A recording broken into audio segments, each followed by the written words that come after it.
네, 매주 금요일에는 여의도 씬으로 여러분들 찾아뵙고 있습니다. 오늘도 어김없이 김용남 전 의원님 그리고 현근택 변호사님 두 분 나오셨습니다. 어서 오십시오. 네, 안녕하세요. 우상호 수석이랑 막 얘기하시느라고 저희가 광고를 한 바퀴 더 돌릴 뻔했어요. 예, 아저씨들 수다를 어떻게 할 거야 이거 안 끝나는.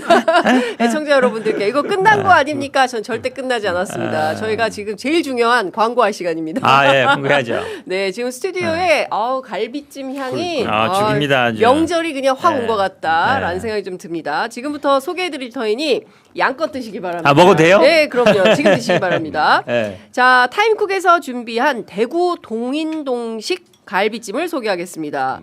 35년 노하우로 완성된 마블갈비찜 이제 댁에서 즐겨보시기 바랍니다. 소갈비처럼 돼지갈비찜이었어요? 전 소갈비찜인 줄 알았어요. 돼지갈비찜이래요. 깊은 마늘향이 배인 달지 않은 매콤한 맛, 간장 맛 두 가지 맛 가운데 입맛 당기시는 걸로 선택하시면 되겠습니다. 자, 여기서 잠깐 마블갈비찜만의 맛의 핵심을 설명드리겠습니다. 수년간 테스트로 완성된 중독성 강한 마블 양념 당연히 준비했고요. 자, 두 번째는 대구 10대 맛집으로 자자한 동인동 갈비찜이고요. 100% 국내산 돼지갈비만을 사용했습니다. 자, 세 번째는 뼈가 쏙쏙 진짜 그래요? 쏙쏙 빠지는 먹기 좋은 갈비찜이고요. 자, 네 번째는 불순물과 잡내를 제거하기 위해서 핏물을 빼는 작업은 필수였습니다. 뿐만 아니라 월계 수입과 비법 재료를 넣고 초벌 삶기 등 작업 공정만 무려 20시간이 걸렸다고 하고요. 기름기, 불순물 없는 돼지갈비찜 최강자 이렇게 소개하고 있습니다. 초벌 삶기로 장시간 고온에서 푹 익혀서 어르신부터 아이들까지 쉽게 드실 수 있도록 만들었습니다. 기호에 따라서 다양한 재료를 넣으면 최상의 맛을 느끼실 수 있으십니다. 마무리로 남은 양념에 밥을 꼭 볶아 드시기를 강력 추천드린다고 합니다. 가격 말씀드릴게요. 갈비찜 한 팩이고요. 2, 3인분입니다. 700g이고요. 17,900원. 야, 진짜 싸다. 이 집은 정말 싸요.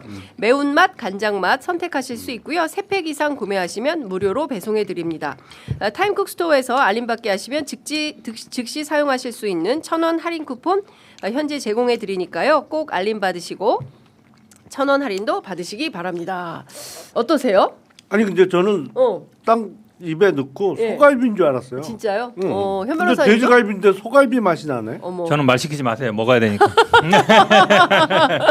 아니 대구 동인동 갈비 너무 유명하잖아요. 대구 가면 저도 거기 가서 사갖고 오거든요. 그러면 되게 식구들이 좋아해요. 욕 안 먹고. 그렇구나. 맛있는 거 잘 사왔다. 그렇죠. 어디 이렇게 멀리 가고 이러면 그런 거 하나 좀 사가야 면피가 좀 맞아요. 되거든요. 그래야 좀 아빠가 애들한테 면도 쓰고 그렇죠.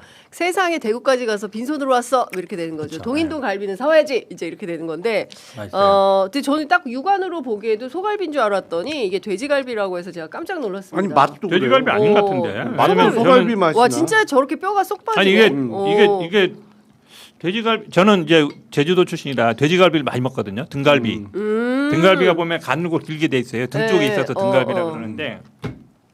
제주도 분들은 돼지갈비를 많이 드세요? 많이 먹어요. 제주에서는 갈비 그러면 돼지갈비예요. 그 정도로 돼지고기가 많으니까 손 많죠. 근데 뼈 모양이 소고기 뼈 모양인데 돼지고기는 소뼈 아닌데. 모양인데 여하튼 돼지갈비라는 점을 여러분들께 말씀드리겠습니다. 근데 수원분. 근데 아니 진짜 소갈비 맛이 나요. 돼지갈비인데. 가만 있어봐. 다 드실 때까지 제가 기다리려고 했는데 시간이 많지 않아서 16분이라서 빠르게 광고를 좀 못 먹어요? 얼른 드시기 바랍니다. 자, 저희가 두 번째 광고 소개하겠습니다. 드시는 동안에. 자, 두 번째 광고는 인터넷 비교원 광고입니다. 무조건 써야 하는 인터넷 휴대폰 정수기 렌탈 의외로 매월 나가는 요금으로 부담들 많이 되시는데요. 3년 이상 계속 사용하고 계시다면 비교원에서 갈아타고 사은품도 챙겨가시기 바랍니다. 인터넷 TV 신규 가입 시 최대 48만 원, 휴대폰 구입 시 최대 50만 원, 정수기 렌탈 시 최대 30만 원, 무려 128만 원의 혜택을 여러분들께서 만나실 수 있으십니다. 이게 끝이 아니고요. 인터넷 가입하시고 나서 쓰던 폰, 알뜰폰 그대로 통신사만 변경하셔도 최대 30만 원의 혜택을 받으실 수 있으십니다. 현금 사은품 말고 딴 거 없습니까? 이런 분들 왕왕 계시는데요. 그때는 55인치 삼성 텔레비전으로 선택하셔서 받으실 수도 있으십니다. 어차피 인터넷은 모든 회사가 비슷하기 때문에 여러분들께서는 혜택만 챙기시면 되겠습니다. 인터넷 비교원은 개인정보 보안도 철저해서 지금까지 단 한 건의 보안 사고도 없었다는 점도 말씀드립니다. 무려 8억 원 이상 보증보험을 가입해서 한 분도 억울한 일 없도록 준비되어 있고요. 추가로 본인 가입 후 지인 추천하시면 최대 4만 원 이마트 모바일 상품권을 드리는 이벤트도 현재 진행하고 있습니다. 신청은 반드시 인터넷 비교원 기존 가입자 본인만 가능하고요. 인터넷 TV, 휴대폰 정수기 비교는 인터넷 비교원에서 하시기 바랍니다. 자세한 내용은 1670-2571, 1670-2571를 통해서 상담 받으시거나 더보기 링크 또는 네이버에서 비교원 검색하시고 상담 신청하시면 되겠습니다. 요 쟁반 빼주시면 저희가 바로 정치 현안에 대해서 여러분들께 여쭈어보도록 하겠습니다. 최근에 정치 최대 현안이 있어요. 뭐요? 용남이 형 어디가? 용남이 형 어디가? 이게 아주 중요해요. 이게 정치 방송계에서 최대 현안. 네, 네. 정치 최대 현안이에요. 용남이 형 맞아요. 어디가? 섭외하려면 미리미리 알려줘야 돼. 그러니까 네, 어디 가십니까? 결정됐군요. 되는 집에- 분위기인 것 같아요. 어디가? 대변인? 모르겠어요. 모르겠는데. 퇴근하면 집에 가요. 가장 확실한 건 그거예요. 집에는 간다. 아니 예. 모든 집에 사람들이 간다. 다 물어볼 거야 아마. 그렇죠. 근데 뭔가 좀. 근데 느낌이 달라졌어. 좀 달라졌죠? 전주하고 느낌이 좀 달라졌어요. 예. 전주에는 진짜 아니었는데 이번 주엔 뭐가 들어온 것 같은데. 뭔가 전화 받은 것 같죠. 예. 저도 그런 느낌 받았어요. 느낌적 느낌이 예. 오죠. 예. 얼굴 표정이 다르잖아요, 벌써. 근데 이분은 정치인이셔서 말을 안 하죠. 끝까지 보안 제가 깜짝 놀랐어요. 그래도 저희하고 이를테면은 금요일 날 만나고 토요일 날 광주에서 무대 위에 올라가서 입당한 야 제가 깜짝 놀랐습니다. 제가 보안은 사실은 저도 진짜 이제 보안은 법원 대단한. 앞에 변호사면서 한번 예. 밥 먹으러 가서 한번 얘기해 볼까 하는데 얘기 안 할 것 같아요. 그죠? 근데 혹시 모르니까 네. 그 보안. 동인동 갈비를 한번 사보세요. 저 수원 왕갈비 사죠. 수원 왕갈비를 사야 되나? 신라갈비 같이. 아니 오시면 제가 살게요. 대접해 드릴게요. 갈비는 서로 사는 것으로 알겠습니다. 자. 부동산 얘기부터 좀 해볼게요. 대통령께서 이번에는 확실히 그 암호는 없다. 결론은 낸다. 그리고 갖고 있어봐야 여러분들이 손해 날 수 있으니 얼른 팔고 주식시장으로 가시라라고 한마디로 안내하고 그거죠. 있어요. 한마디로 그거죠. 한마디로. 자 전문가 말씀해 주십시오. 부동산 전문가예요? 그럼요. 아니, 오. 일단 부동산 전문가는 아니고요. 일단 기대 효과는 확실히 나타나고 있는 것 같아요. 그러니까 5월 9일 이후에는 또 유예 안 한다. 그러니까 그렇죠. 다주택자 양도세 중과 유예를 안 한다라고 이제 단언을 했잖아요. 그러니까 매물이 확실히 늘어나고 있는 거는 맞는 것 같아요. 그리고 기존의 시세보다 더 낮춘 가격에 매물이 나오고 있는데 네. 이제 다음 주에 보완책을 발표한다고 했으니까 몇 가지 보완이 돼야 결국에 파는 사람이 있으면 그걸 사는 사람도 있어야 되는데 네. 지금은 이제 살 수 없는 구조가 되어 있는 건 맞거든요. 예를 들어서 지금 대출이 안 나오잖아요. 그렇죠. 그러니까 6억, 4억, 2억 이렇게 맞아요. 이제 한도가 엄격하게 설정이 돼 있어서 제가 알기로는 아마 25억이 넘는 주택은 대출이 2억밖에 안 된다는 얘기인데 네. 그러면 만약에 뭐 30억짜리 집이다 그러면 자기가 현찰 28억이 있어야 살 수 있다는 얘기인데 아이고. 그런 사람은 그렇게 쉽지 많지 않습니다. 않죠. 그러니까 네. 그것뿐만 아니라 지금 그 투기 과열 지역으로 대부분 서울 전 지역이 묶여 있어서 실거주자만 살 수 있거든요. 네. 그러면 지금 세입자가 있는 집은 거래가 안 된다는 얘기잖아요. 그래서 그걸 이제 보완해 주는 정책을 다음 주에 발표한다고 해서 뭐 거래가 이루어질 것 같아요. 근데 문제는 지금은 기대 효과가 상당히 올라가 있는 건 맞는데 5월 9일 이후가 문제죠. 이제 5월 9일. 그 이후에 매매 계약을 체결하게 되면 양도세 중과가 되잖아요. 그쵸. 예. 그러니까 다주택자 조정 대상 지역에 3주택 이상을 갖고 있는 사람은 양도소득의 뭐 국세만 77% 정도 내야 될 거예요. 예. 그러니까 지금 지방세까지 합치면 80%가 넘는 세금을 75%지 아마 국세가. 그래서 지방세까지 합치면 82.5%를 내야 되는데 그러면 양도차익 10억이다 그러면 8억 2,500쯤 나. 세금이 8억. 예, 내야 된다는 얘기니까 이른바 매물 잠김 현상이 나타날 가능성이 높거든요. 그 다음부터는 못 파는 거예요. 그러면 그 이후에 부동산 시세가 어떻게 될까? 형성될 거냐. 그래서 그때부터는 많이 떨어지지 않을까요? 어떻게 보세요? 어떻게 떨어져요? 더 올라가요?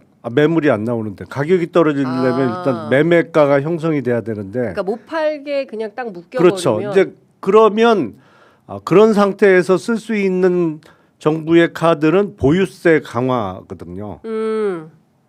보유세 강화. 그러니까 양도소득을 얻기가 어려워. 그러면 안 팔잖아요. 예. 안 팔면 보유세를 높여서 이 보유세 부담 때문에 팔 수밖에 없는 상황을 만드는 건데. 최후의 수단이라고. 그렇죠. 근데 예. 그거는 조세 저항이 제일 심해요.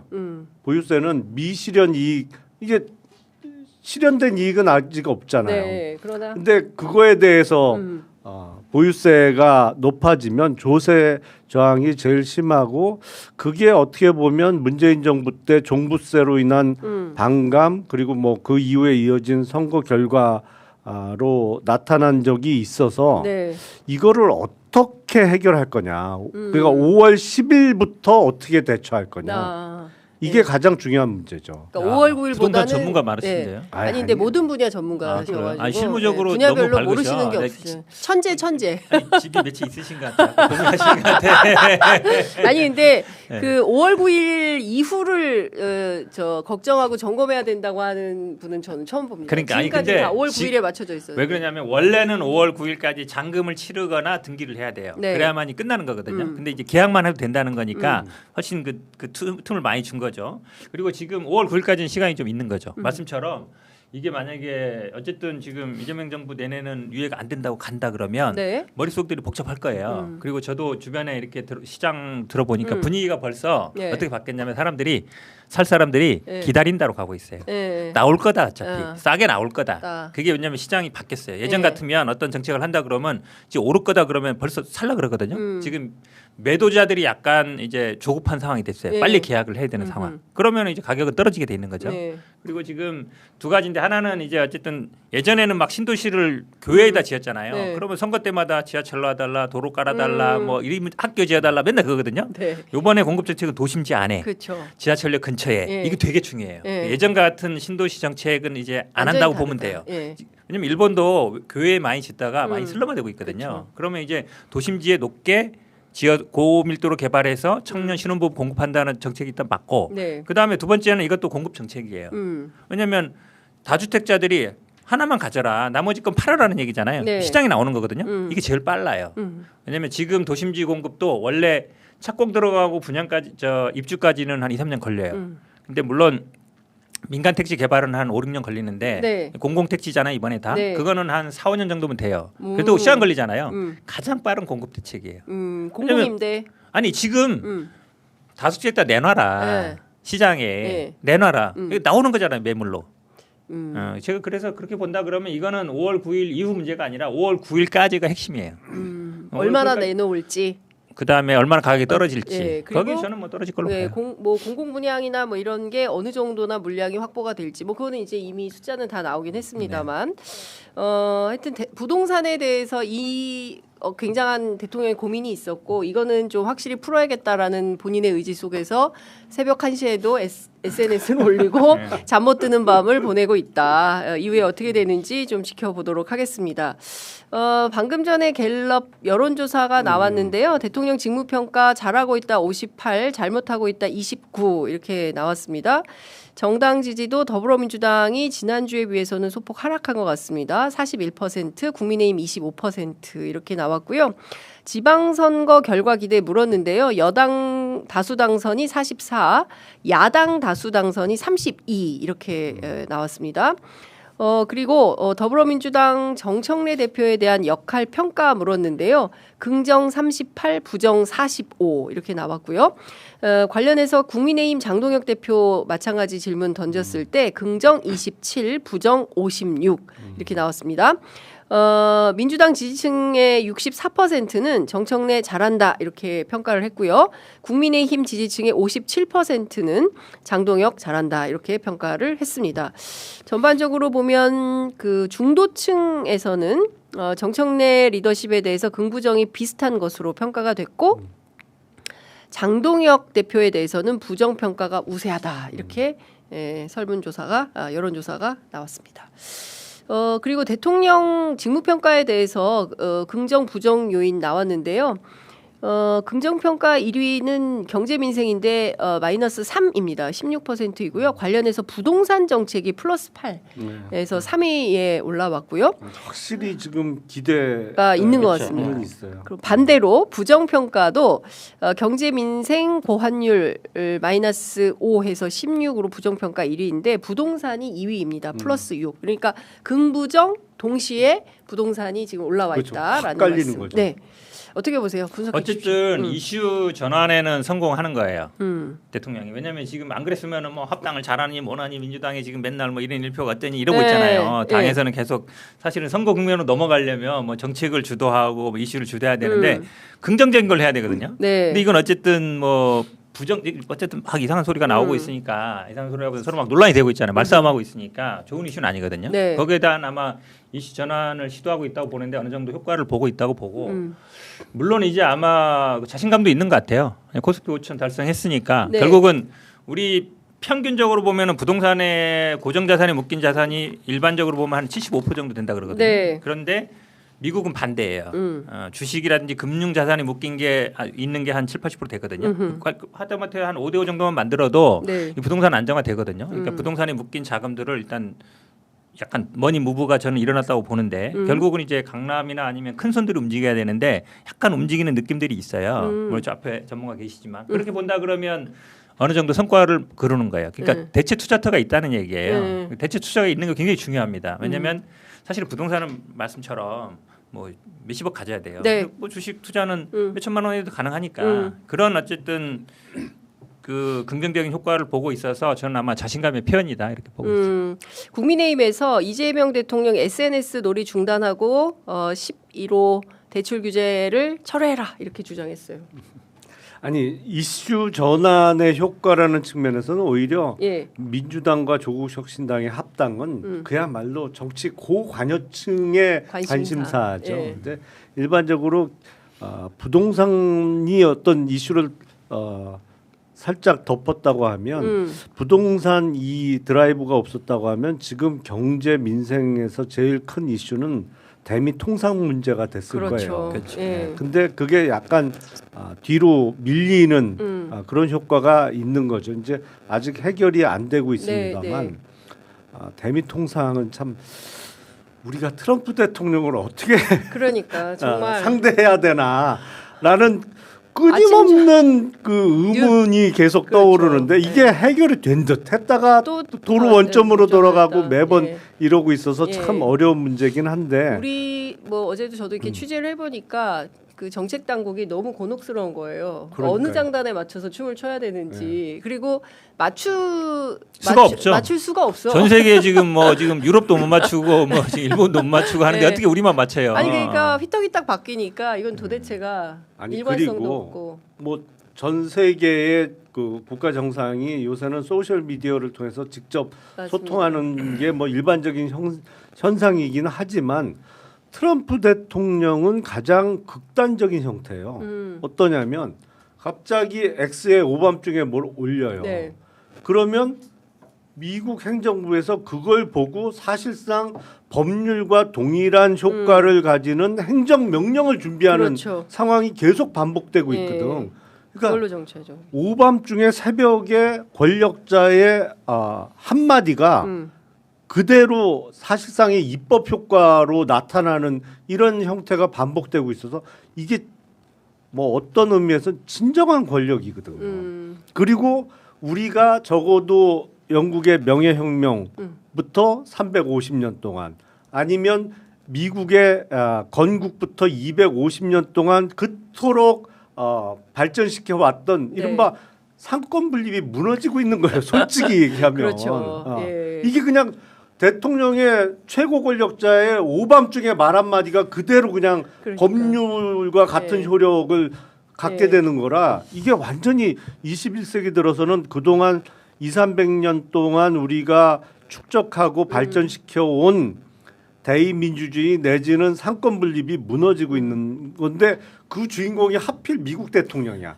이거 진짜 대처 안 되죠. 그러니까요. 아니 그 예. 사실은 뭐 X라도 올리면 좋은데 네. 본인 거에 올리고 있잖아요. 지금. 그러니까. 아 그렇지 X가 아니고 그 그쵸. 트루 소셜인가 그렇죠. 뭐. 자기- 자기가 소셜. 예. 그리고 뭐 사실 우리가 어떻게 할 수 없는 변수는 뭐 어쩔 수 없어요. 어쩔 수 없는 건데 저는 그래도 이 부동산 자연재해 이렇게 얘기하잖아요. 자연재해다. 자연재해 트럼프는 모르겠는데. 자연재해다. 근데 예전에 우리 문재인 정부 실패 원인에 부동산을 제일 먼저 꼽고 그때는 시장에서 뭐라고 비판하면 뒤쫓아갔어요. 네. 뒤쫓아가서 여기서 막 하면은 그 대책 내오고 막 하면 대책 내오고 그러면 이 주도를 못 하거든요. 네. 대책 내놔도 욕 먹고. 음. 근데 지금은 이재명 대통령가 먼저 던지고 있어요. 이슈를. 나는 그 차이가 아주 크다고 봐요. 네. 그게 이제 어찌 보면 실패를 반복하지 않겠다는 의지거든요. 지금은 이 중과 부분을 던지기 때문에 사실은 구체적인 정책들은 아직 안 나왔어요. 네. 공급 정책도 나온 거고. 근데 이게 저는 지방선거 특히 서울이라든지 선거 앞두는 굉장히 중요해요. 우리가 서울에서 선거 실패하면 항상 부동산 때문에 졌다 그러거든요. 예, 예. 정책을 뭐 20번 냈지만 결국은 안 됐잖아요. 근데 지금은 약간 지금 평가에도 나오지만 오히려 뭔가 그래도 다주택자들이 좀 규제할 것 같네. 네. 가격이 떨어질 것 같네라는 시그널을 있단 말이에요. 예. 그게 중요해요. 아니 근데 네. 그런 얘기를 제가 들었어요. 사람들이 그동안은 비웃었다는 거예요. 뭐 저거 어차피 안 돼. 못 해. 반드시 위에 할 거야. 이렇게 했는데 요새 분위기는 이재명은 할 것 같아. 아니 그런 분위기가 대선 때 엄청 캐치프레이즈가 이재명은 이재명은 합니다잖아요. 네. 그리고 왜냐면 네. 이제 노무현 문재인 정부에 많은 분들이 얘기하는 게 결국은 세금, 특히 보유세, 종부세 부과해서 집값을 잡겠다라는 건데 그게 어제 실패라는 게 드러났어요. 네. 그걸로 안 가고 있거든요. 그걸로 갈지 안 갈지는 아까 말씀처럼 나중에 5월 9일 이후에 네. 보유세 특히 종부세를 강화할지 않을지 모르겠는데 네. 그것만 하진 않는다는 거예요. 그리고 지금 말씀처럼 예. 예민한 부분 지난번에도 우리가 대출 규제 굉장히 효과가 있었거든요. 예. 근데 그 부분을 딱 건든 거예요. 쉽게 얘기하면 대부분 대출 받아서 사는 거 뻔히 알고 있었는데 아, 우리 그 부분 부동산 못 10분만 얘기하려고 그러는데 지금 30분 가장 핫해요. 핫하죠. 네. 주식 부동산이 사실은 제일 이게 뜨거운. 뜨겁죠. 왜냐하면 네. 주식 시장도 부동산 시장을 어느 정도 이제 대체하고 있기 때문에 이 어떤 과정이거든요. 네. 시장이 움직이고 있는. 그래서 저는 뭐 그 부분에 대해서 주식 시장도 왜냐하면 정확하게 이 많은 분들이 주식 투기, 작전 그게 다 밑바닥에 있단 말이에요. 그렇죠. 그 부분을 제일 먼저 건드렸어요. 예. 폐가 망신한다. 맞아요. 그 부분이 어느 정도 정리가 된 거거든요. 지금도 보면 네. 약간 그런 거를 미리 정확하게 알고 들어가는 거예요. 네. 그러니까 그 대통령이 직접 X를 통해서 본인의 입장과 판단을 분명하게 밝히니까 오히려 이게 훨씬 투명하다. 그러니까 대통령의 뜻은 뭐야? 대통령은 무슨 생각인데 늘 사람들이 그걸로 헤맸었단 말이죠. 근데 대통령이 나서서 내 뜻은 이거야라고 분명하게 밝혀주니까 확실하게 신호는 명징하게 가는 것 같다. 이런 얘기를 하는 것 같습니다. 아니, 시장에 보내는 신호는 확실하죠. 네. 근데 이제 그런 말이 있잖아요. 정부에게 정책이 있다면 시장에는 대책이 있다. 아. 이게 항상 그거에 실패했던 그렇지. 거거든. 맞아요. 예. 문재인 정부가 뭐 정책을 안 내놨나요? 맞아요. 하지만 그거를 우회하는 아니면 네. 그걸 뚫고 가는 대책이 항상 나왔었는데 저는 이제 개인적으로는 시장은 이기는 게 아니고 유도하는 거라고 생각해요. 유도. 예. 그래서 예. 일단은 근데 유도하는 물길은 만들어 놨어요. 그게 뭐냐면 돈 벌려면 부동산 하지 말고 네. 주식하세요. 그러겠죠. 이거 유도. 확실히 확실한 보여줬잖아요. 예, 그러니까 예. 재테크의 수단이 그동안은 뭐 부동의 1위가 부동산 특히 이제 서울 아파트였는데 네. 이거보다 수익률 훨씬 높아요라는 걸 보여줘서 우회 도로는 우회 수로는 물길은 뚫어놨는데 네. 그 부동산 세금은 사실은 3단계가 있잖아요. 처음에 진입 시점에 취등록세가 있고 네. 갖고 있는 동안에 보유세가 있고 그리고 이제 팔고 나갈 때 엑시트할 때 양도소득세 이렇게 크게 보면 세 단계가 있는 건데 그 보유세를 높이자는 거는 이제 가운데 거를 네. 높이자는 건데 아니 물론 뭐 다른 나라에 비해서 우리나라가 보유세 부담률이 한 중간쯤 돼요. 낮죠. 아니 뭐 아주 낮진 않아요. 네. 절대로 아주 낮은 단계는 아닌데, 그러니까 종부세까지 합산하면 네네. 낮은 거는 아니고 그렇다고 뭐 가장 높은 단계도 아닌데 문제는 앞뒤가 너무 높아요. 살 때 팔 때. 예. 네. 이게 앞뒤가 높아. 네. 그러면 보유세를 높일 수 있죠. 그런 정책 수단을 분명히 쓸 수 있는데 조정이 세 필요한 단계를 다 높이는 거는 그건 문제가 부담이 있는 것 될 수 같아요. 있다. 근데 부동산 하시는 분들이나 이런 분들은 말로는 뭐 시장 못 이긴다 그러지만 어떤 말이 그건 있냐면 정부 정책에 맞서지 마라. 따라가는 게 좋다. 그건 대부분이 네. 그거는 제가 보기에는 왜냐면 나타날 거예요. 왜냐면 네. 그 일관성이 중요하거든요. 네. 예전의 정책들이 일관성이 없어서 대부분 사람들이 예. 버티면 이긴다. 버티면 이긴다 생각했는데 그게 만약에 깨지면은 금방 무너지거든요. 네. 그 심리가. 그 다음에 이게 결국은 이제 머니 무브가 얼마나 일어나냐 문제인데 부동산이 고속도로고 지금은 이제 약간 주식시장은 약간 이제 우회도로인 것 같지만 오히려 저는 이쪽이 네. 이제 고속도로가 되고 여기가 이제 부동산이 약간 이제 국도, 지방도로 되면 돼요. 미국이 그렇거든요. 네. 주식시장이 고속도로예요. 네. 그러니까 아니면은 뭐 제1고속도로, 제2고속도로 하든지 이렇게 가는 거라서 저는 뭐 긍정적으로 봅니다. 머니 무브는 일어나고 있다. 결국 강남에 움직이고 있다. 움직이고 있다. 네, 알겠습니다. 지금 38분이어가지고 부동산 얘기만. 그 유명한 정쟁 얘기 좀 해야 될 것 같습니다. 방금 전에 속보가 나왔어요. 정청래 대표가 조승래 사무총장한테 합당 문건 유출 엄정 조사하라 지시를 했는데요. 아시는 것처럼 오늘 아침 동아일보 단독 보도로 더불어민주당 합당 관련된 조국혁신당 합당 관련 문건이 나왔습니다. 그러니까 현직 국회의원들 를 그 당연직 최고위원들로 하고 등등 뭐 선거 때 어떻게 하겠다 등등의 이제 세부적인 내용이 나온 건데요. 이 분위기면 쉽지 않다. 지금 벌써 3주 차거든요. 그렇죠. 그러니까 합당 논의가 진행되는 게 3주 차인데 계속 그 해결이나 정리 정돈되는 게 아니라 일파만파 사태는 더 확산되고 있다. 경청을 하고 있지만 들을수록 더 커진다 문제가 좀 이런 상황인 것 같아요. 김용남 의원님 어떻게 보십니까? 그러니까 오늘 아침에 정청래 대표의 반응으로 네. 동아일보에서 보도된 그 물론 뭐 보도 내용도 확실합니다만 어쨌든 그게 진짜 민주당 내에서 만들어진 문건인 거는 당 대표에 의해서 다시 한번 확인이 된 거예요. 예. 확인을 해준 거지 사실은. 근데 그렇죠. 왜 유출됐겠냐 그게 네.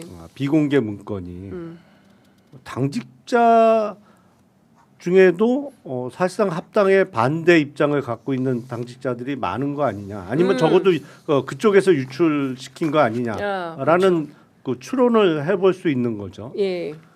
근데 반대가 만만치 않아요. 확실히. 네. 그래서 이거를 근데 정청래 대표가 그렇다고 한 발 물러설 스타일은 전혀 아니잖아요. 그렇죠. 그러니까 무조건 고야. 예. 고인데 문제는 지금 보세요. 지방선거 이제 넉 달이 채 안 남았잖아요. 이제 석 달 정도 남았다고 봐야 되겠죠. 그러니까 사실상 예. 이제 석 달 있으면 본격적인 그렇죠. 선거전에 돌입하는 이제 건데 곧 명절이고 하니까. 예.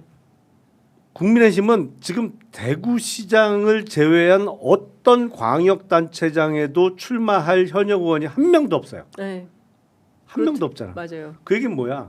못 이긴다는 얘기야. 예. 물론 경북도지사는 이기지. 예. 근데 거기는 이제 현역 의원은 도전하는 사람이 없고 나머지 뭐 옛날 같으면 자당 소속의 광역단체장이 있더라도 본인의 체급을 높이기 위해서라도 아니면 정말 자기가 자당 출신의 현역 단체장을 꺾고 경선에 이겨서 도전하겠다는 현역 의원들이 많이 나와야 정상이에요. 그렇죠. 근데 한 명도 없어. 네. 그 얘기는 뭐냐면 이거 어차피 안 돼. 그걸 국민의힘 현역 의원들이 너무너무 잘 알아. 입증을 해주고 네. 있는 거죠. 몸으로 보여주고 그러니까 있죠. 판이 이렇단 말이에요. 네, 현재. 그렇죠. 판이 이런데 이제 이렇게 민주당이 지방선거 치르면 못 이겨? 예. 이제 이 의문을 제기하는 그러니까요. 거잖아요. 예. 지금 뭐 위험해?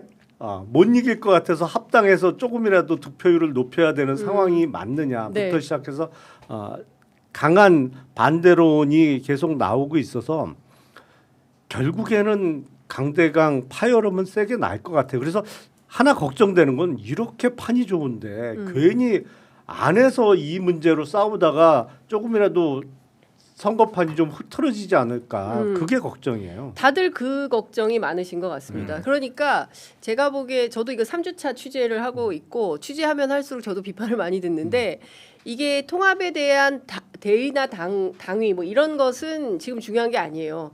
그거 다 떼놓고 과정, 절차 이게 문제다. 왜 일을 이런 식으로 처리를 하느냐. 여기에 대해서 많은 분들께서 화를 내고 계신다. 저도 지역위원회 동감해요. 활동하시니까 그 얘기 많이 그렇죠. 들으시죠. 지금 왜냐하면 말씀처럼 네. 선거 승리가 이제 가장 중요하잖아요. 네. 그리고 마치 지금 이렇게 싸우고 있으니까 이미 이긴 거 아니야? 네. 선거는 이기는데 그래서 그 이유를 보는 거 아니야? 이 걱정하는데 이거는 진짜 약간 걱정되는 얘기예요. 선거는 사실은 진짜 뭐 뚜껑 열기까지는 모르는 싸움이기 때문에 1, 2% 네. 싸움이 될 수도 있어요. 분위기 바뀔 수도 있거든요. 지금이랑. 그래서 근데 중요한 건 이거죠. 여론조사 결과 추세를 보면 그러니까 민주당 지지자들이나 당내에서는 합당 여론이 높지만 일반 중도층에서는 네. 부정 여론이 훨씬 높아요. 수치까지 제가 말 안 하지만 굉장히 높더라고요. 10% 이상 차이 나더라고요. 그거는 선거에 도움이 안 된다는 얘기예요. 결국은 이게 시너지 효과가 나려면 네. 부드럽게 쫙 가서 합당합니다 이렇게 하고 딱 되면은 플러스 효과가 나는데 이미 제가 보기에는 플러스 효과가 나긴 힘들어졌어요. 네. 그럼 이걸 어떻게 수습하느냐의 문제이기 때문에 저는 개인적으로는 아마 조국혁신당에서 지금 광역이나 이쪽에 나오는 분들은 많지 않은 걸로 알고 있거든요. 유일하게 아마 이번 선거에 문제될 수 있는 분은 조국 대표 정도 같은데 네. 어쨌든 뭐 보궐이나 나간다 그러면 예. 그 정도 선에서 예. 어쨌든 그분이 만약에 어느 지역을 나간다 그러면 그 정도를 뭐 배려한다든지 그 선거 연대가 충분히 가능하잖아요. 네네. 그거에다 누가 이제 비난할 사람이 없거든요. 근데 오히려 그 과정이 더 합당으로 갈 수 있는 서로 연대하거나 합력할 수 있는 그럴 수도 있어요. 지금처럼 합당 딱 정해놓고 네. 여기를 무조건 해야 된다. 근데 또 선거 앞두고 있기 때문에 말씀처럼 지금 문건에도 보면 이제 3월 3일에 해놓은 얘기가 선거 본격적으로 들어가기 전에 해야 된다는 얘기인데 그렇죠. 날짜를 정해놓고 하면 힘들어요. 제가 보기에는 네. 이 문건 때문에 이 문건 파문이 오히려 더 커질 수밖에 네. 없고, 그러니까 사실은 이거는 조국혁신당에서도 자기네들은 알지 못했다라고 오늘 아침에 이제 입장문이 나왔어요. 그리고 아마도 그 조국혁신당은커녕 민주당 최고위원들도 전혀 몰랐던 문건이다라는 게 이제 오늘 아침 한정혜 정책위 의장 저희 프로그램 출연하셔서 하신 말씀이시거든요. 그러니까 다 떠나서 이 정치의 과정이 틀렸다.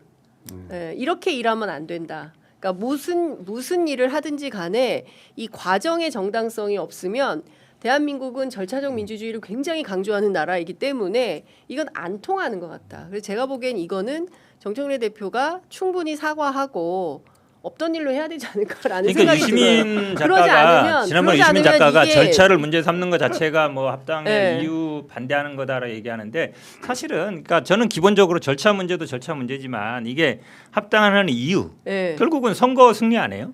선거 뭐. 승리 도움이 되냐 안 되냐 나는 그거로 보는데 그거는 저는 여론조사 수치를 무시할 수 없다고 봐요. 말씀처럼 이게 결론이 안 나고 있잖아요. 예. 당내에서 지금 초선 의원들도 대부분 반대하고 있고 재선 3선들도 제가 보기에 비슷할 것 같은데 근데 이게 또 문제는 그거예요. 아까 이제 우상호 의원도 나왔지만 지방선거에 직접 이제 뛰려고나 뛰는 사람들하고 국회하고 저는 약간 따로 노는 느낌이 들어요. 온도 차이도 있어요. 온도 차이가 있어요. 예. 왜냐하면은 국회의원들이 직접 지방선거에 나가는 사람이 많지 않잖아요. 몇 분 안 되거든요. 근데 이분들은 이제 뭐 차기 당권이나 대권이나 아니면 차기 공천에 관심이 가 있는데 네. 지방선거 현장에서는 사실은 너무 한가한 얘기 아니야? 저는 그렇게 약간 보여요. 지금 그거 얘기할 땐가? 근데 제가 뭐 얘기 들어보니까 네. 경기도만 하더라도 지금 출마자가 2,000명이 넘는다는 거예요. 네, 그렇죠. 그러니까 예비 후보 그렇죠. 등록하려고 네. 하시는 분들이 그러면 이분들은 또 머리가 복잡해지는 거죠. 셈법이. 그리고 조국당이 들어오면 그 이후엔 또 어떻게 해야 되냐 뭐 이런 고민들이 있어서 그거 교통 정리하는 것만 하더라도 최소 몇 달은 걸릴 것 같다. 그래서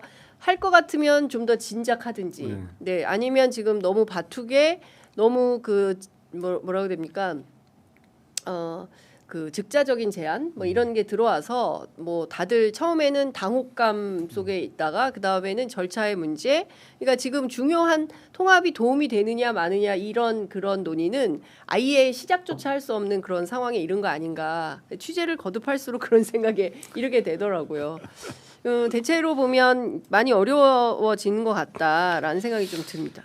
아니, 제가 보기엔 이제 그 요번 합당 이슈가 더불어민주당이 앞으로 어떤 형태의 그러니까 우리나라 정치에서 어떤 위상을 가져갈 수 있느냐의 하나의 분기점이 될 수 있을 것 같아요. 네.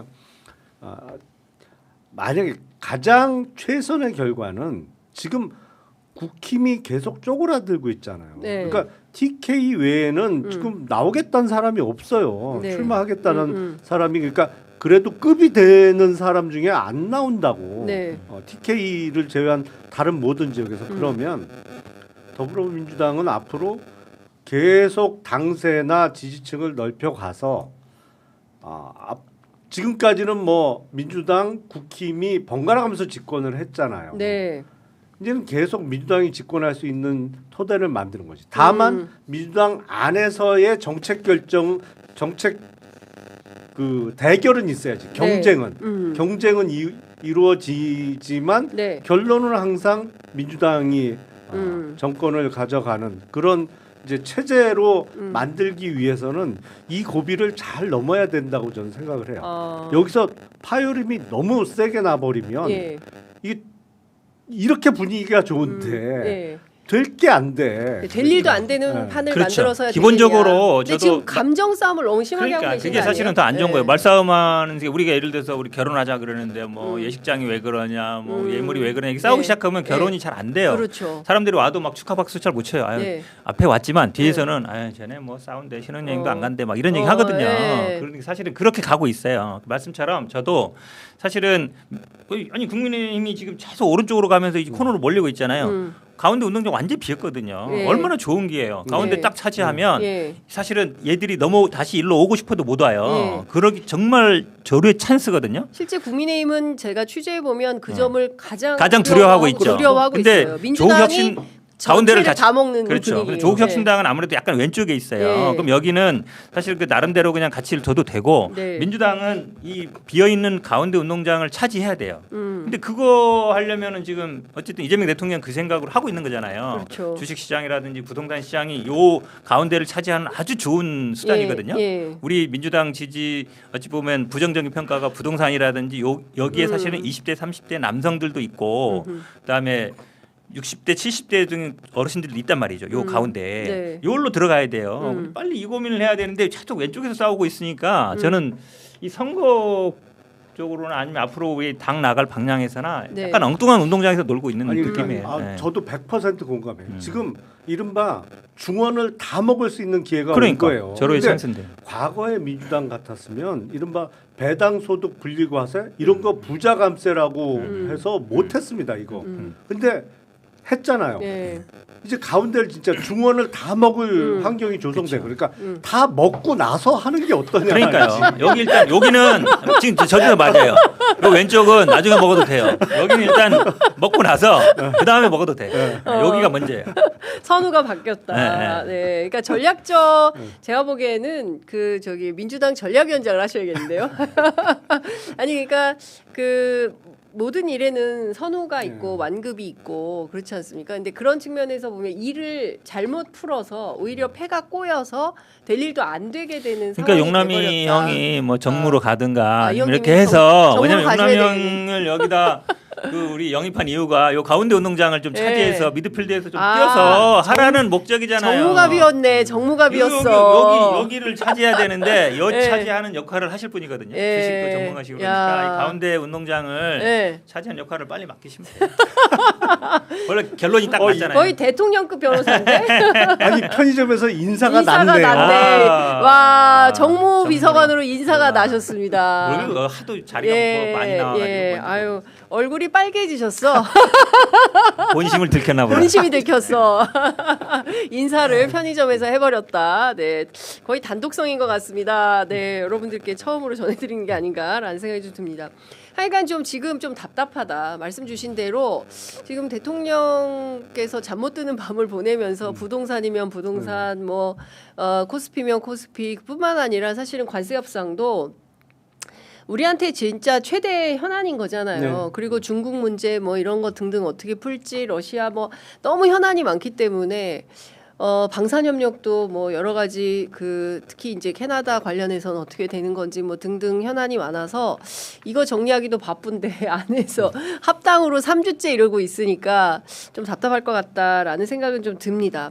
어제 2차 종합특검 임명을 했어요. 또 공교롭게도 조국혁신당이 추천한 분을 대통령이 또 임명을 했습니다. 혹시 연이 좀 있으십니까? 아니, 개인 연은 없는데 네. 당연히 그 이제 민주당에서는 특수부 검사 출신 예. 추천하셨고 그렇습니다. 조국혁신당에서는 판사 출신을 임명하신 저 선임한 거잖아요. 많은 분들이 다 수사하고 또 민주당이 다수당이고 네. 이분 뭐신데 전준철 변호사가 되지 않겠냐라고 다 법조계에서 예상하고 있었거든요. 네. 근데 의외예요, 잠깐. 이게 약간 이제 배려했다는 생각이 들어요. 조국혁신당에 지금 네, 막 논란이 네. 뜨겁고 이러니까. 네. 그래서 많은 분들이 이거 합당에 대한 시그널 아니냐, 뭐 이렇게도 해석하는데 네. 뭐 그거는 아닌 것 같고요. 그래도 어쨌든 저도 근데 개인적으로 조금 왜냐면 이게 지금 물론 뭐 판사분들 출신 분들을 약간 폄훼하는 건 아닌데 수사는 또 수사의 또 특징이 있어요. 네. 그래서 약간 그래도 약간 의외예요. 의외. 예. 그렇구나. 그 권창영 변호사 제가 아침에 이제 쭉 취재를 해보니까 되게 스마트한 분이다. 뭐 이런 평가가 나와요. 그리고 서울대 물리학과 출신이 이과 출신의 법조인 뭐 이제 이런 얘기 나오고 제일 그 이분의 특징이 뭔지 한 가지만 꼽아줘라라고 이제 굉장히 친한 지인에게 물어보니까 이 일본 말인데 유도리가 없다. 특징 제일 좋은 게 유도리가 없다. 그러니까 무슨 얘기냐면 안 봐준다.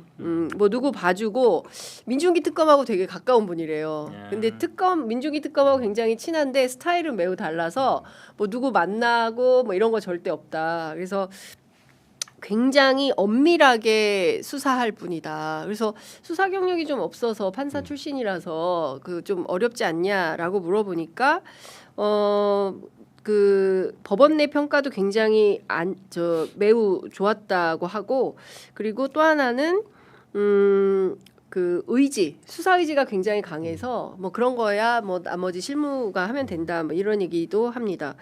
그리고 기소할 때 법리가 되게 중요하잖아요. 그렇죠. 뭘로 기소할 거냐. 근데 법리가 굉장히 튼실한 분이다. 그래서 상당히 성과를 낼 분이다라고 긍정적인 평가를 받았는데 우리 김 의원님 어떻게 보세요? 저는 뭐 개인적인 인연은 없어요. 네. 그래서 이번에 그 알게 됐는데 그 사실은 이게 2차 특검을 이번에 처음 해보는 거잖아요. 그렇죠. 우리가 특검은 김대중 정부 시절부터 계속 예. 해왔지만 다 한 번 하고 끝났는데 예. 이번에는 이른바 종합 특검을 예. 한 번 더 하게 돼서 부담은 더 클 수밖에 없을 거예요. 그러니까 그렇죠. 분명히 반대쪽에서는 야 이번에 뭐 하다가 또 남는 거 그러면 3차 특검 할 거냐 이렇게 나올 그렇죠. 거거든. 그렇죠. 이게 2차 특검 시작하면서부터 그 얘기 나올 거예요. 그렇습니다. 그래서 부담감이 어마어마할 텐데 확실하게 좀 갈랐으면 좋겠어요. 이제 170일이잖아요. 170일. 최장 네. 수사 기간이 네. 지금 해야 될 거 중에 170일 안에 열심히 해서 끝낼 수 있는 게 있고 아무리 열심히 해도 못 끝낼 게 분명히 있습니다. 이게 물리적으로 불가능한 사건들이 있어요. 예. 확실히 갈라서 못 끝낼 거는 아예 깔끔하게 자르고 끝낼 수 있는 거에 집중해라 화력을. 예. 나머진 상시적인 수사 기관에 맡기기로 하고. 예. 확실한 것부터 끝내라. 그러니까 정리를 잘하는 게 네, 중요하지 않을까 예. 싶어요. 그 오늘 아침에 기자들하고 만났습니다. 그래서 내란 관련 사건이 가장 중요하다고 생각하고 규모도 가장 방대하다. 그리고 종합특검의 목표는 최선을 다해서 사건을 마무리하는 거, 끝내는 게 목표다. 이제 이런 입장을 밝혔습니다. 그러니까 지금 사실 중요한 고리들이 있잖아요. 일단은 그 노상원 수첩을 중심으로 한 외환과 관련된 거. 그리고 또 하나는 검찰이 실제로 비상계엄에 얼마나 어떻게 개입을 했냐.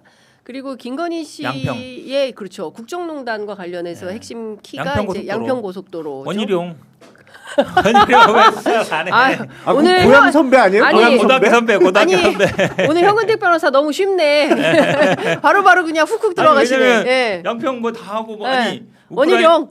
원희룡 그 수술 안 했잖아요. 네. 그다음에 저 우크라이나 가서 우크라이나. 재건 그 네. 뭐냐 그 어디 무슨 어디죠? 그래 포럼 있었어요. 아니 그 삼부 주가 조작 토건? 삼부 토건. 삼부토건 그거 전혀 안 됐잖아요. 그런 네. 거 왜 안 해요? 예, 저는 삼부토건 사실은 웰바이오텍. 고등학교 선배고 이렇게 한데 아니, 그 당연히 할 줄 알았거든요. 희룡이 형 괜찮아요?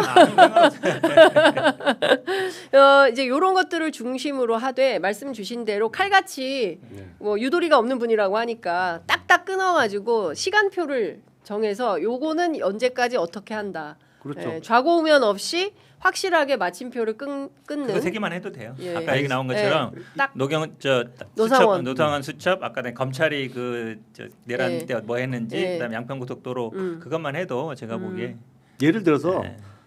캄보디아 ODA 자금이 캄보디아에까지는 갔잖아요. 네. 지난 윤석열 정부 때 그 돈이 어떻게 흘러 들어갔느냐 뭐 이런 거는 사실 170일 이내에 못 끝내요. 네. 물리적으로 그렇죠. 불가능해요. 예, 그러니까 예. 그런 거를 확실히 할 수 있는 거 없는 거를 선을 그어서 네. 할 수 있는 거에 집중하는 게 중요해 보입니다. 네.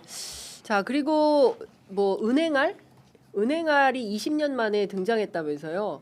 내란 전담 재판부 누가 들어갈 거냐 결정을 하는데 아무도 지원자가 없어서 결국은 20년 만에 은행알을 돌려서 일부하고 형사합의 일부와 형사합의 12부를 결정을 했어요.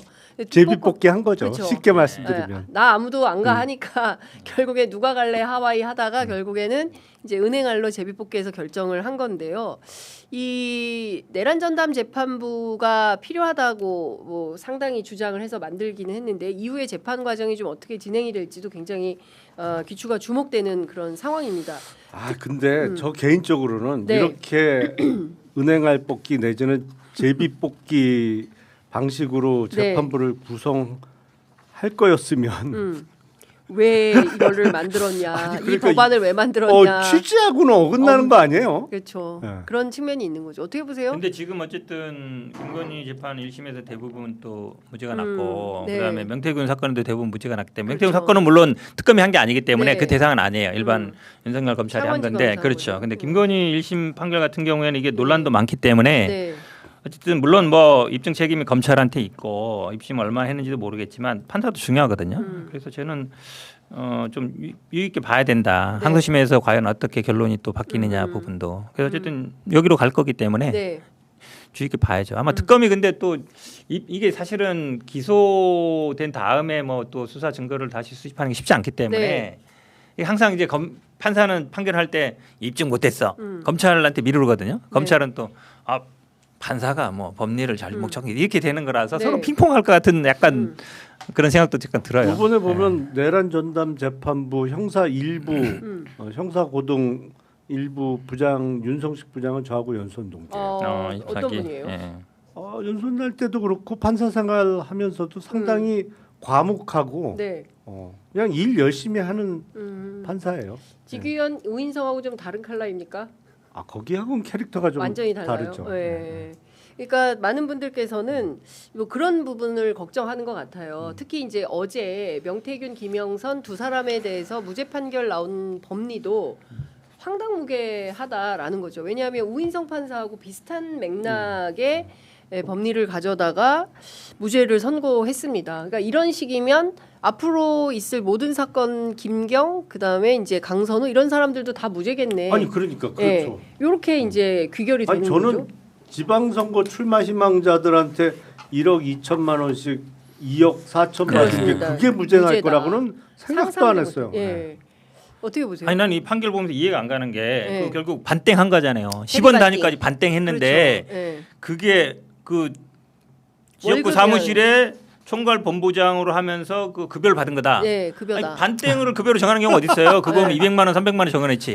가장 문제는 이분이 너무 정치를 모르는 게 네. 지역구 사무실에는 총괄 본부장이라는 직책이 없어요.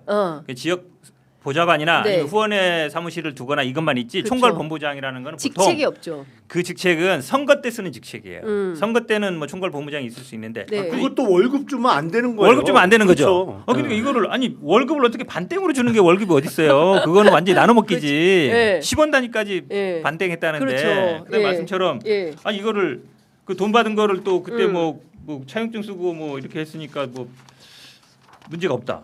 아니 저는 이게 그다음에 또 똑같은 그 김건희 1심 무죄랑 똑같이 공천 과정 관여가 아니라 그 회의록 보니까 그러니까요. 다 회의하고 투표했고. 투표한 거야. 네. 아니 세상에 그럼 공천 과정에 회의하고 투표하지 회의록 만들어 놓지 네. 그렇게 안 하는 데가 어디 있어요. 그러니까 저는 이 판사들의 기본 인식이라는 게 도대체 대한민국의 최소한 신문과 TV 방송만 9시 보더라도 뉴스라도 봐야 되는데 그렇지. 9시 뉴스도 안 보는 것 9시 뉴스도 같아. 안 보시나라는 생각이 좀 드는 거예요. 이를테면 이런 겁니다. 공천 관련성과 관련해서 피고인 A, 이 피고인 A는 이제 김영선 의원 얘기하는 건데요. 전직 국회의원에 불과하였고 특히 대구나 경북에는 아무런 정치적 지역적 연고가 없었던 점. 뭐 이런 얘기를 합니다. 그리고 이제 명태균 등이 공천을 위해서 노력하였다고 인정할 만한 증거가 없는 점. 뭐 이런 거를 아니 들어요. 그 전화 아유, 녹취록은 다 대통령- 뭐야 그러면? 아, 좀 김영선이 해줘. 좀 해줘라. 윤석열한테- 아니, 믿으라고 했어요. 이건 다 대통령의 말 한마디가 네. 얼마나 힘이 있고 얼마나 그러니까요. 있는지를 모르는 것 같아. 그냥 거- 정당에서 공천위에 만들어가지고 대통령 한마디면 그냥 다 정리되는 거예요. 그렇죠. 근데 그걸 심지어 모르는 그 생각이야. 명태균 씨를 우인성 판사는 망상가라고 규정을 했잖아요. 네.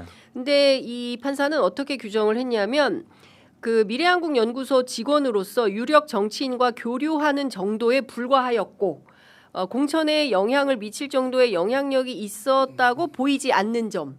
특히 지방선거의 경우 당의 지역구 국회의원의 영향력이 절대적이라는 것은 상식에 뭐 그 속하는 점 등에 볼 때 실제로 그런 위치에 있지 않았다. 지방선거 공천에 영향을 미칠 수 있는 지위에 있지 않았다. 대가관계와 관련한 뭐 금원을 줬다고 볼 수 없다. 뭐 이렇게 설명을 한 거예요. 그 국회의원을 움직이는 게 누군데요? 그러니까 아니 그러니까 그거 참나. 이게 지금 뭐 궤변 그 자체 아닌가 싶습니다. 이 창원에서의 설명 자료가. 무죄도 그렇고 예. 우인성 재판부의 무죄도 그렇고 공천은 공관위에서 결정한 거라 공천 개입이 없었다는 없었다. 취지잖아요. 맞습니다. 그게 핵심이죠. 그런 논리면 비상계엄도 국무회의 열었으니까 무죄네. 무죄란 논리하고 비슷한 거예요. 야 그거 국무회의 열어서 결정한 거지 뭐. 예. 어? 그러네. 아니 그게 말이 되냐고 그거 자체가 부당한데. 김경도 야. 무죄지 뭐. 김경도. 그거 아니, 공심이 다 하고 예. 다 저기 회의록 다 있을 거예요 거기도 그러니까요. 아마 투표하고. 아니 근데 김경 강선우가 중요한 게 아니라 지금 김영남 의원님께서 지적해 주신 바 굉장히 중요한 포인트인 게 사람 변하지 않는다라는 거예요. 근데 지금 보면 김인택 판사도 이게 막스마라 김이라고 이분이 그 면세점에서 그쵸, 무려 그쵸. 할인 95% 할인된 그쵸. 가격에 700만 원짜리 코트를 예. 사신 분이거든요. 아 그게 막스마라요? 예, 막스마라 브랜드라고. 브랜드가, 예. 저도 몰랐는데 우리 봉지욱 기자가 알려줬어요. 근데 이런 분이에요. 그 다음에 이제 지규현 판사도 우리가 너무 잘 아는 것처럼 룸사롱 접대 의혹이 있는 사람 아닙니까?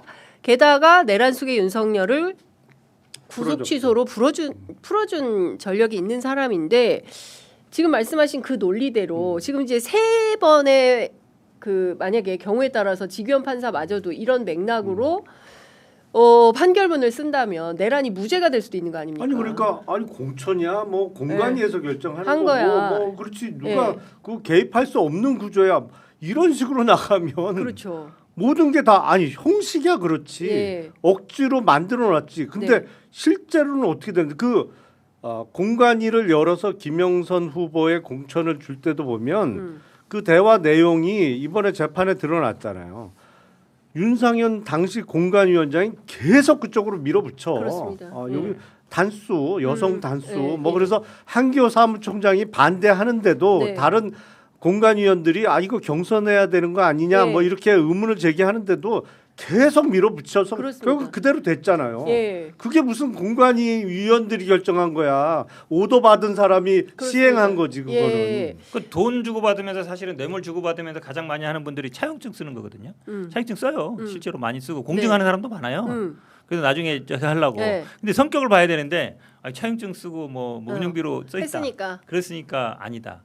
그러면 너무 쉽게 지난번에 우리 그 여론조사 그 네. 김건희 무죄도 네. 계약서 안 썼다. 예. 그때는 또 계약서 안 쓴 게 또 이게 뭐 연인인데 네. 이번은 계약서 썼으니까 또 예. 빠져나가고 이러면 진짜 귀에 걸면 귀걸이고 코에 걸면 그러니까 코걸이 되는 저는 심상치 거예요. 않다. 지규현 재판이 심상치 않은 일종의 어떤 지규현 재판의 예고편을 보는 것 같은 느낌이 드는 거죠.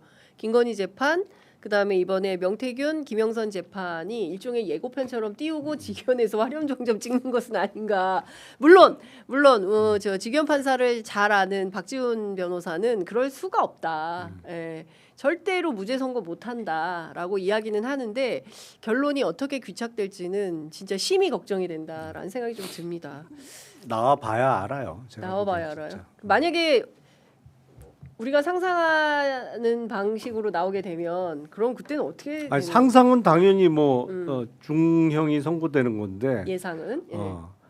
최악의 결과가 나오면 그 다음부터는 뭐 모르겠어요. 뭐 어떻게 될지 도대체 뭐. 왜냐하면 앞에 다른 재판부에서 네. 이걸 뭐 내란이라고 음. 위에서부터 내란이라고 규정했고 네. 그거를 아마 뒤집지는 못할 거다. 이거는 지금 어찌 보면 약간 이제 음. 뭐 정치자금법이나 아니면 뭐 이런 관련된 부분들이라 네. 약간 사안이 다르다고 봐요. 그러니까 저도 그 내란 수계가 무죄 날 것 같지는 않은데 이제 최악의 경우는 제가 걱정하는 거는 그때 그냥 놓고 갈까봐. 놓고 갈까봐.